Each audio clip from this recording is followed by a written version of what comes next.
The next speaker is the ambassador of Italian design to Israel for this day, Chiara Onida.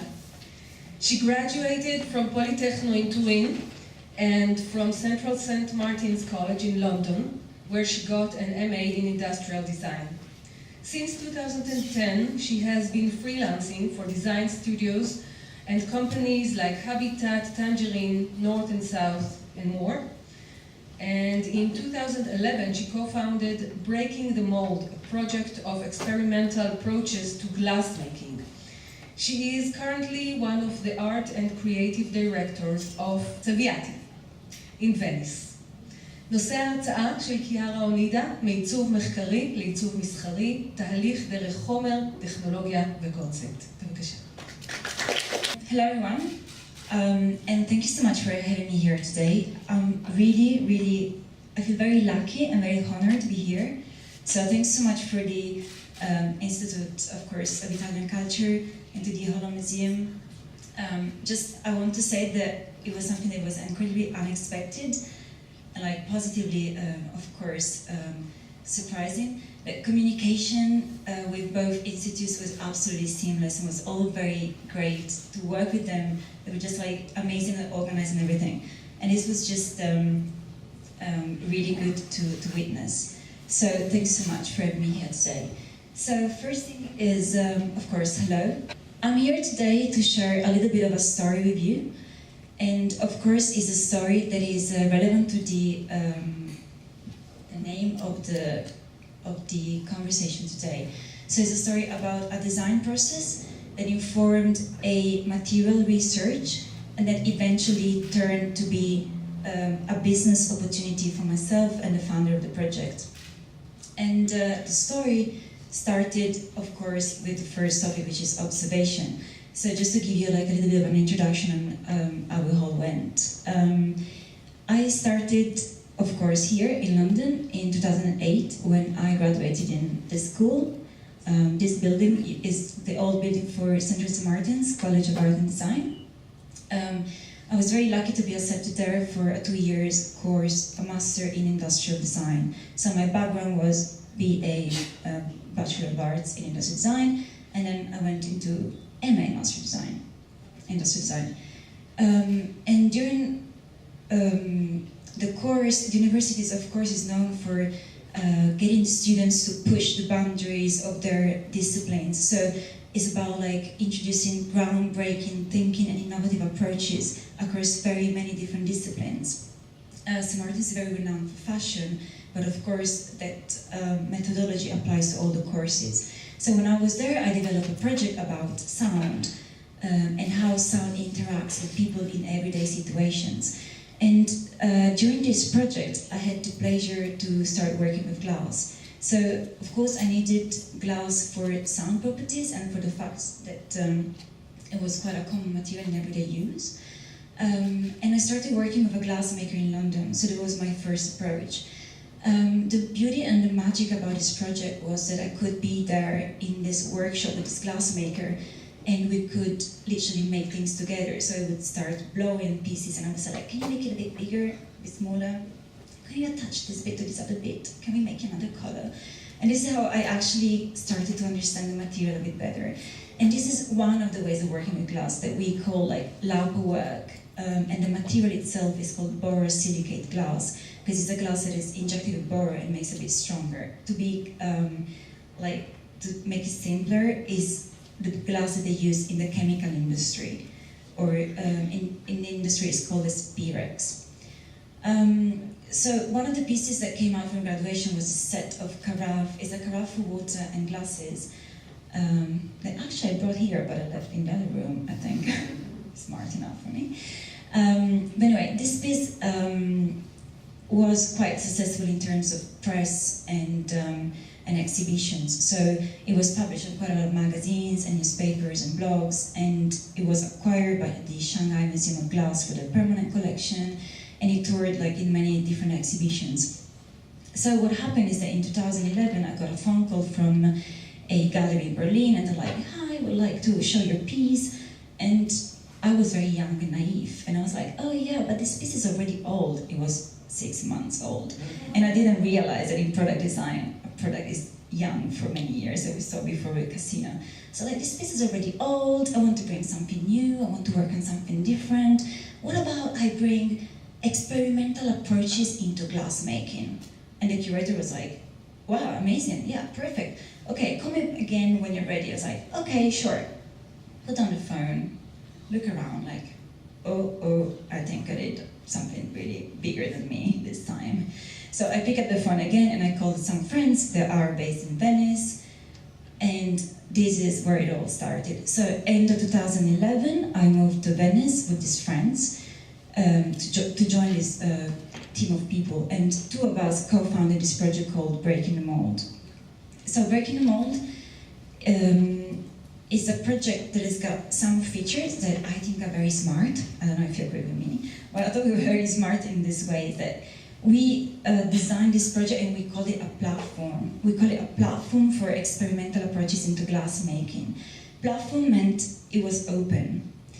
And every day we see more and more how design is becoming open source and there is influences and how it's becoming more multidisciplinary. But for us, the real the turning point was that by making it open, of course with a core, so we were like a core, 2 founders and 2 members of the project, we made it open to people to contribute without having to pay them. So we would create different projects and always credit all the people, make them part of the project to the full, credit them in every project, but they could contribute with the knowledge and their skills without us having to pay different consultants. So this is how the platform became multidisciplinary. And of course, multidisciplinary means that it's informed, because it's not just like a product designer, but it was a team of material scientists, video maker, photographers, communication designers. So we basically put up a whole team of people that could support us in creating something, creating an object, but only making it, also promoting it and creating all the collateral materials that is needed to communicate a project. Because as you know, communication is fundamental, because you can create the most amazing thing, but then if you don't talk about this thing in the right way, then no one will see it. And the other thing is that we call it experimental approaches, but that doesn't mean that we just make something up and then we, so like, you know, it was experimental with a method. And I can show you later if we have time. The website that we have is like collecting all the experiments we did in a very sort of scientific way. So we took like pictures, we record all the results, all the materials that we used, all the temperatures of the glass, all the typologies of materials, as if it was an experiment made in a lab. So we actually, as I said, experimental means hands-on approaches. And we decided, of course, sorry, what I didn't say before is that we chose Venice because, I don't know if you all know, but in Venice Venice is an island. And there is an island of the island called Murano. And Murano is where they make glass historically, since 16th century. So this is where they make glass, but Murano is living a crisis. So in a way, we also wanted to work with a context that is like, is facing a challenge. And we wanted to see if our approach as designers could introduce or inject some levels of innovation without distorting what they could do already. So the idea was to observe what they can do, learn. So we spent a lot of time in the furnace observing, learning the techniques that the factories could master, actually. And then understand where we could introduce our action as designers to, as I said before, introduce some little elements of innovation. So in here, and this also gave the name of the project, Breaking the Mold, because Venetian mold is known as Venetian glass is known to be artistic glass. So we all know the little horses and little animals that they make. But actually, Murano used to be the factory for glass in Italy. So they used to make light bulbs. It was the industrial glass for everyday projects. So we wanted to take that approach because we were also industrial designers. So we started from what allow you to make objects in a series. So we used the mold, and specifically the wooden molds that they use on the island. And then we started coating the molds with different materials the material scientists suggest that could work with glass. Glass also works at very high temperature, between like 1200 Celsius and 900 Celsius. So basically everything that touches catches fire. We set a few things on fire, that wasn't fun. So the material scientists actually advised on materials that we could use that wouldn't burn away instantly, that weren't toxic, and that could potentially be introduced in industrial or semi-industrial processes. So this is the very first experiment we did was taking this wooden mold, coating it with this woolen ceramic material, and we created this. Now, I know it looks like a pretty awful lump of glass, but we were super happy. And the reason is that this superficial finish that you see here is something that the object came straight out of the mold. And I don't know if you know the history of glass, but like Venice worked with a very important architect called Carlo Scarpa. And for years they created all these sort of superficial effects with acid. So completely toxic as a process. Took a long time, a lot of skills, expertise, space, waste. And we were like, wow, in 1 second we created something that Scarpa took like 10 years to develop with like a lot of toxic materials. So it was actually the company right away at the time so that there was a potential for creating something that was very interesting. So we started from this very first test, we started with a lot more. So we started creating like little shapes, something not too complicated because again, like we were, just after graduation, we didn't have lots of money, the company wasn't keen on investing too much because we weren't sure where the project was going. So keeping it simple, we made these shapes, and again, we coated it with the materials that the material scientists advised on, and then we started blowing into it. So using the Venetian techniques, what they can do with our molds. And this is what came out. So little by little, we started making more and more weird things. And these were the results. And little by little, we created a whole collection of 13 objects. Now they look quite small, but they're actually quite big, like they're quite tall pieces. And all of these objects caught the attention of course, like curators. So we did our first show in Berlin, as I said, and we presented it so that each object was kind of like put into a system where we show like what material we use. So it's soda-lime glass with ceramic wool. We use an old wooden mold. So we created a system so that everything was looking like a professional experiment, because we wanted to be able to reiterate it and inform the next processes. And of course, like we call all the pieces experiments. And still today, we call them experiments because we don't claim them to be final objects, but we want them to be something that is a work in progress. And the day we'll come out with something that is actually be able to put in production as an industrial object, then we call it an object. But so far, experiment 1 to experiment 11, B, is showing like a progression of different materials. For instance, this one was made using carbon fibers, but then carbon fibers proved to like work not very well with glass.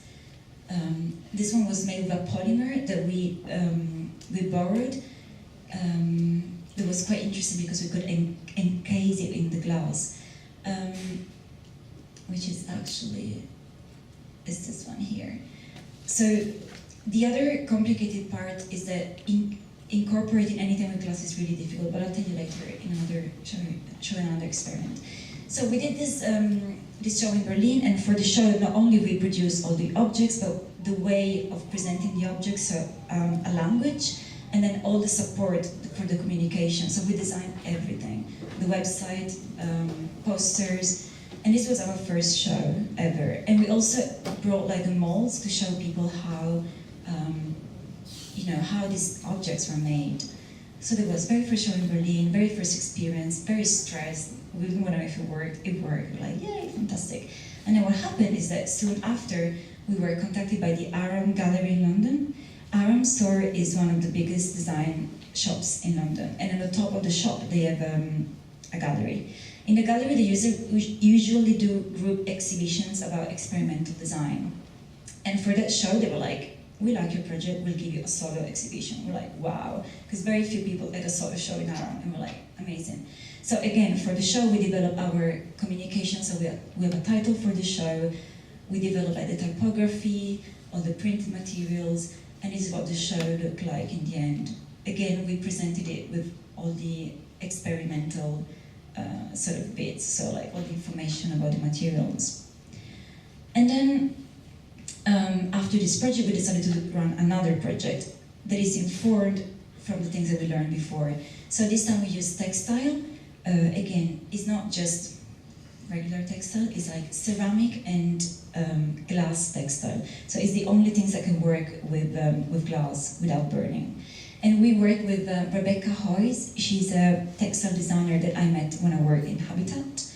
And she let us use her workshop in London, and she worked with us to produce like a number of different fabrics that we could blow the glass into. So we use like laser cutting, we use like application of the different patches, we use like some sort of loom knitting here. And this is how you see like we blew the glass into those sort of molds that we created. And the result was another collection of little monsters that we called Breaking the Mold 2.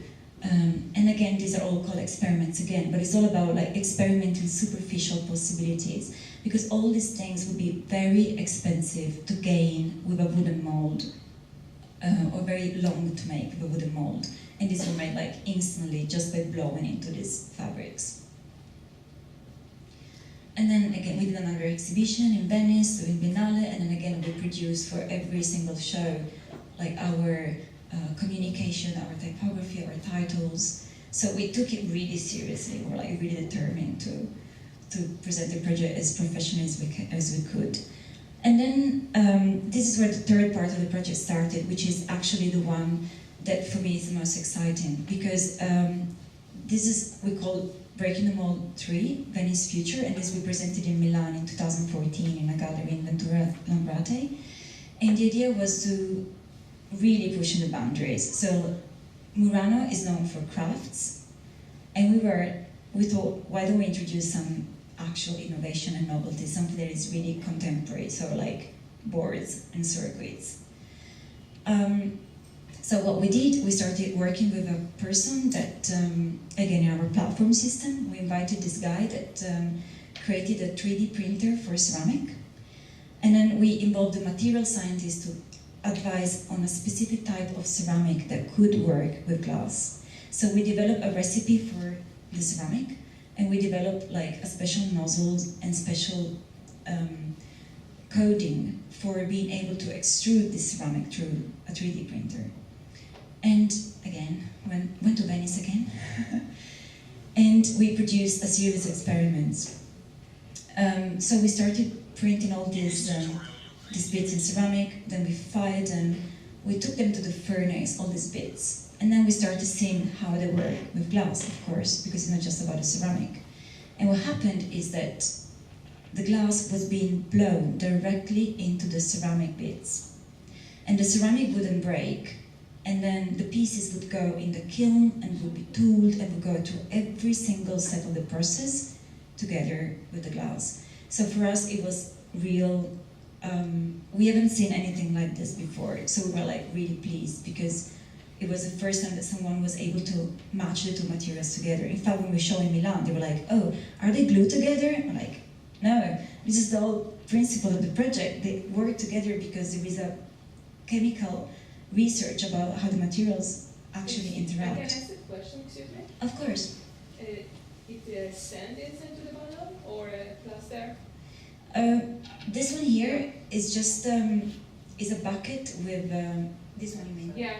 It's a bucket full of sand, and the reason is that basically some, as you see here, some of the ceramic bits are fired, the white ones. The red ones are not fired. so they were more fragile.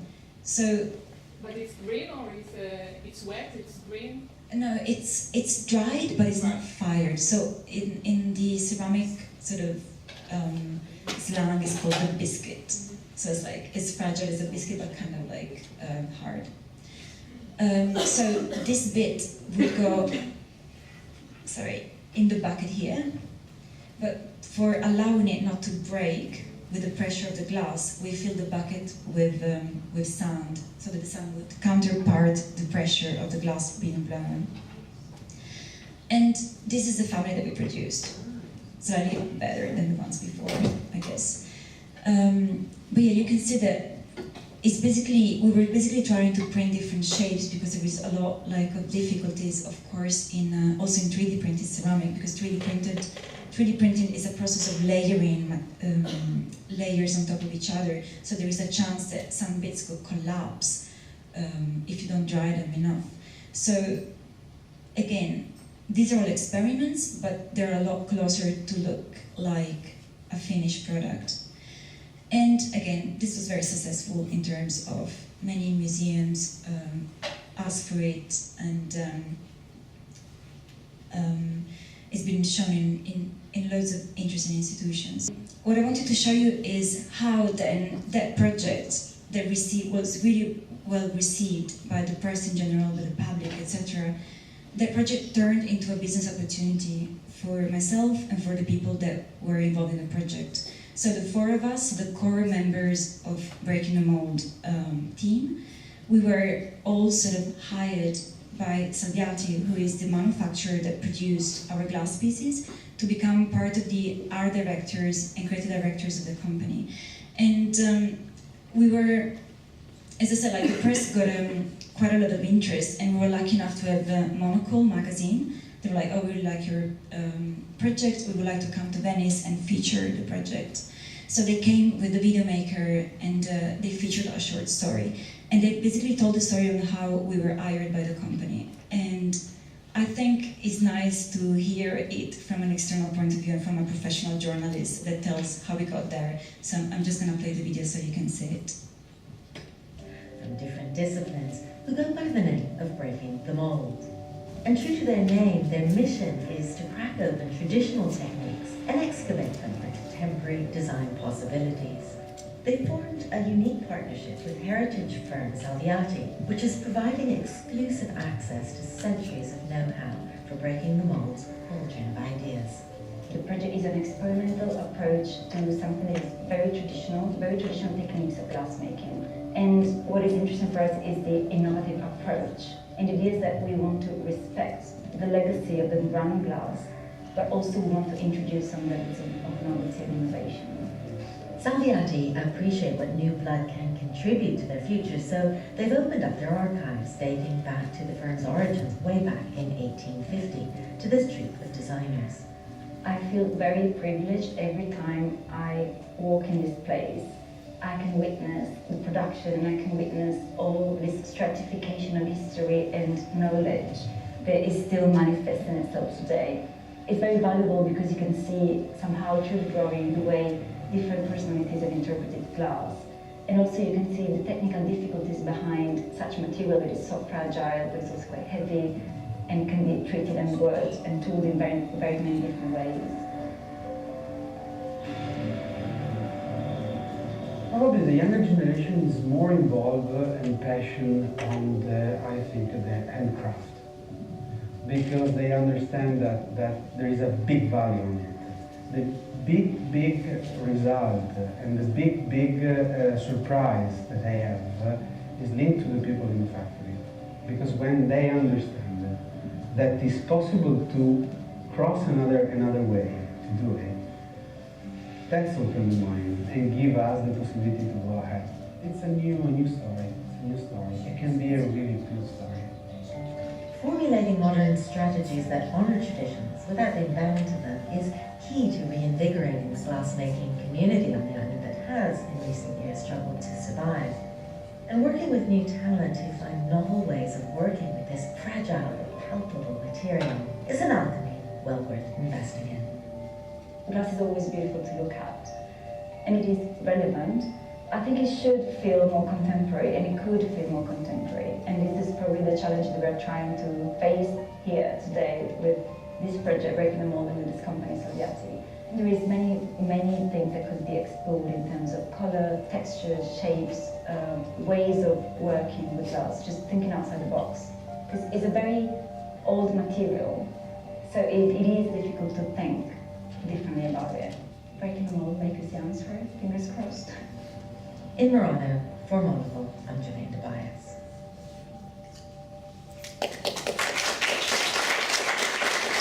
All this was to say as well, like what we saw before.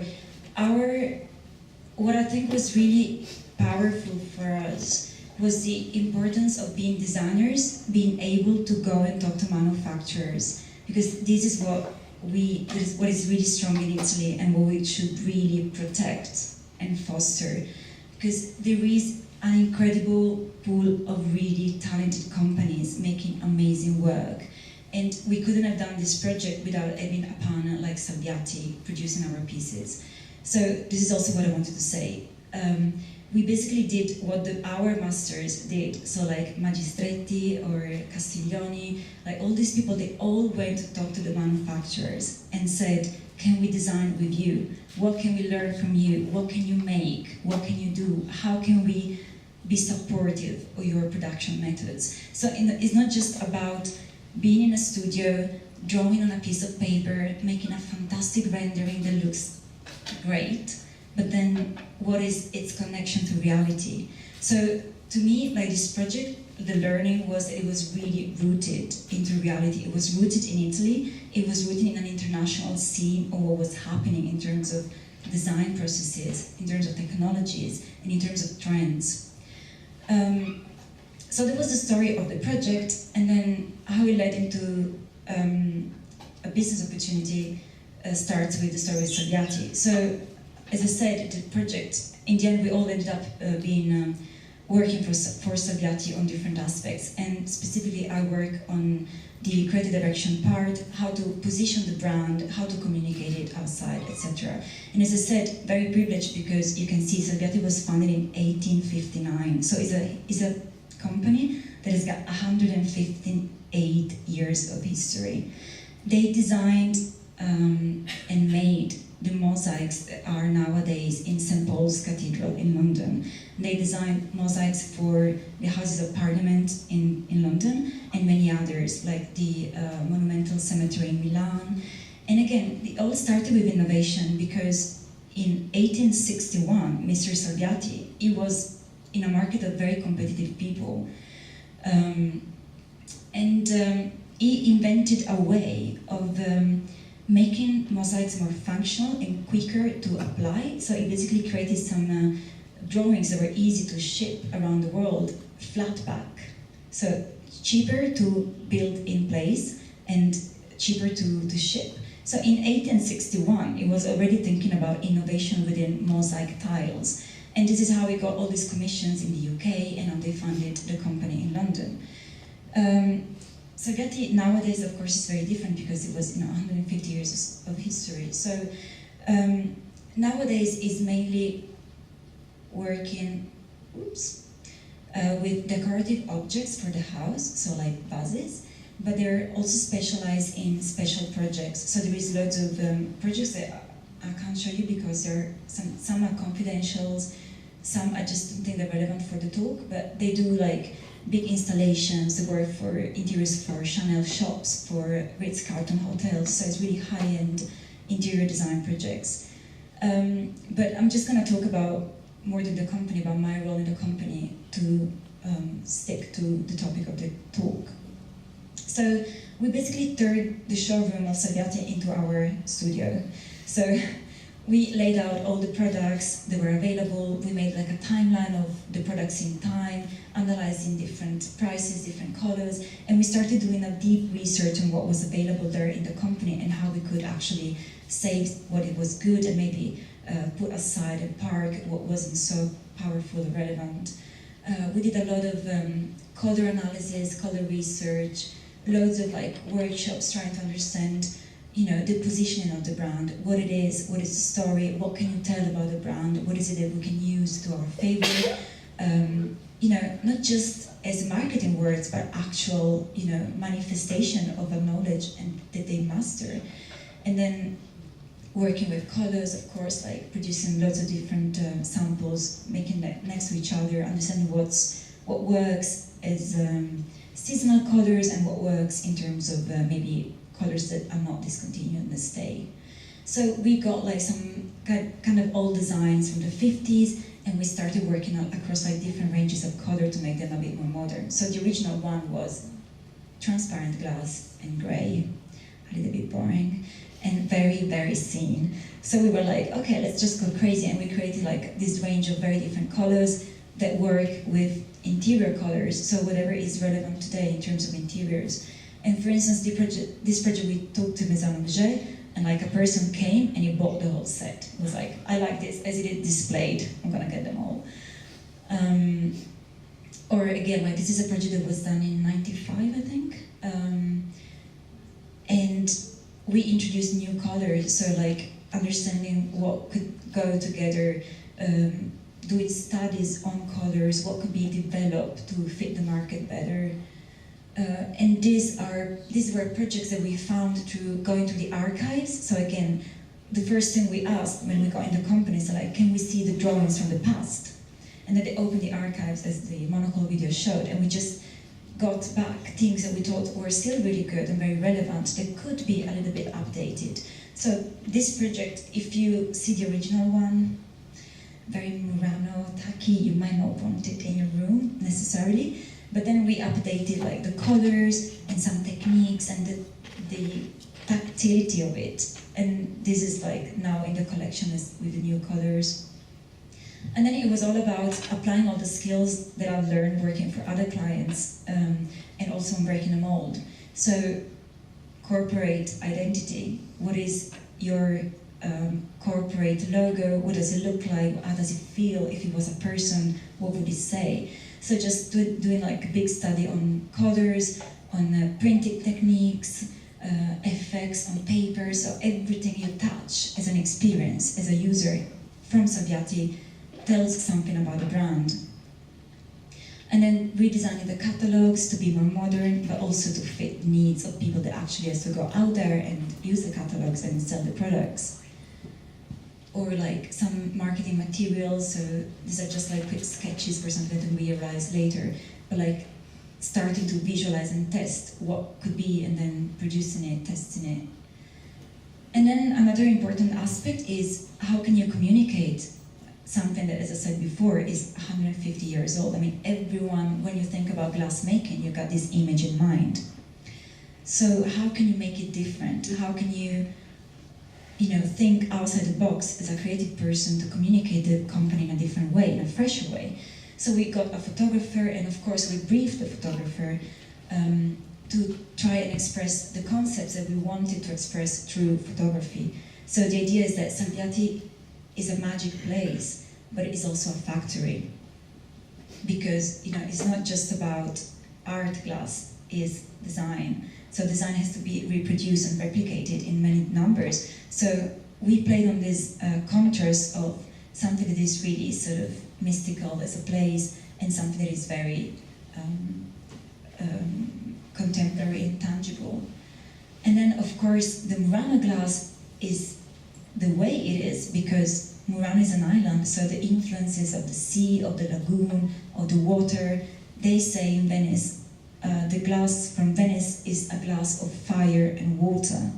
It's very different from the Scandinavian glass that is very sort of geometric, very angular, and in a way colder as well in colors. The Murano glass is warm and catches the warmth from the kilns, from the water that you can actually see from the factory. So if you open the window, this is what you see from the factory.